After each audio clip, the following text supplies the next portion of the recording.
Last night, Iran responded to us killing Soleimani, a guy who is clearly a very bad guy, a guy that I would compare to Heydrich or Himmler. We took him out because he killed at least 600 of our soldiers, and he has been torturing his way to success all over the Middle East. I know. We were there. We met with some of the families that his people, his Quds force, had killed and tortured. We met with one family whose mom was killed in front of the two children and the dad, and as if that wasn't enough, they took the 6-year-old boy and took out drills and drilled holes in his legs. He still can't walk. That's who Soleimani was. I have no problem taking him out. It was the right thing to do. But the press and the left just wring their hands all night. Oh my gosh, what's going to happen? This is World War III. There's going to be a draft.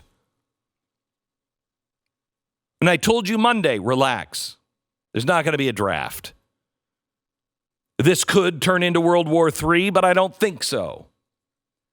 This is our best option at this point. What happened last night was the best case scenario. They lobbed missiles over. They were not cruise missiles. Cruise missiles are accurate. Cruise missiles get the job done. Cruise missiles, as they used in Saudi Arabia to take out their oil fields, those cruise missiles went a lot farther in Saudi Arabia. They went from Iran to Saudi Arabia to the oil fields, and if you look at the pictures, they hit dead center all of their targets. What they launched last night was a missile. What they launched last night was not a threat. I don't even think they were fully loaded. Several duds, and none of them hit their target. Now, why is that? Are they just incompetent? Are we so arrogant to think that they're so far behind us that they can't even hit across their own border accurately? Of course they can. Of course they can. This was them trying to save face last night with their hardliners. Now, I'll tell you more as we go. This isn't going to work. But that's what they did. And they immediately went to the UN and said, we're not wanting war. We just wanted to retaliate for that strike on Soleimani. We're not looking for war. They immediately said, a press release, this is it. This is all we're going to do.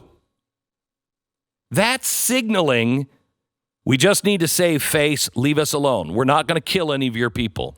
Now, luckily, we have a president who, no matter what anyone says, left or right, is not a warmonger.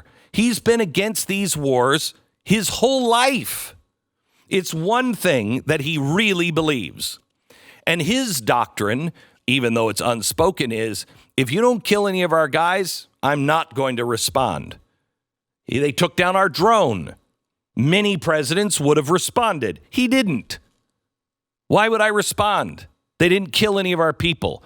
Taking a drone out of the sky, okay, it's expensive, but I'm not going to kill people for that. Donald Trump doesn't want war. Donald Trump wants to be out of war.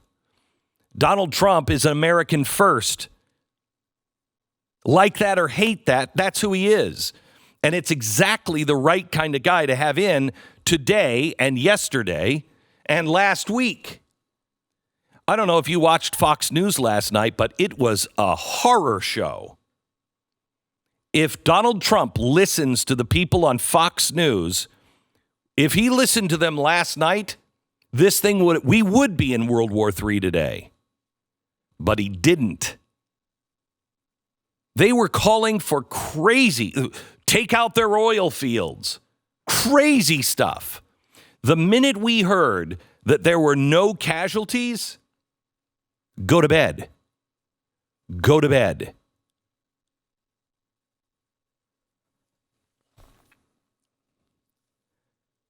Here's what Trump has to do. Trump cannot respond kinetically. He cannot respond with military. Cannot. Donald Trump cannot listen to the voices of the hardliners on Fox News. He cannot. Trump must stick to his red line of American lives. Keep your powder dry and your cyber weapons dry as well. Continue to weaken the regime at home in Iraq. Continue to vocally support the Iranian people, the ones who are actually rising up.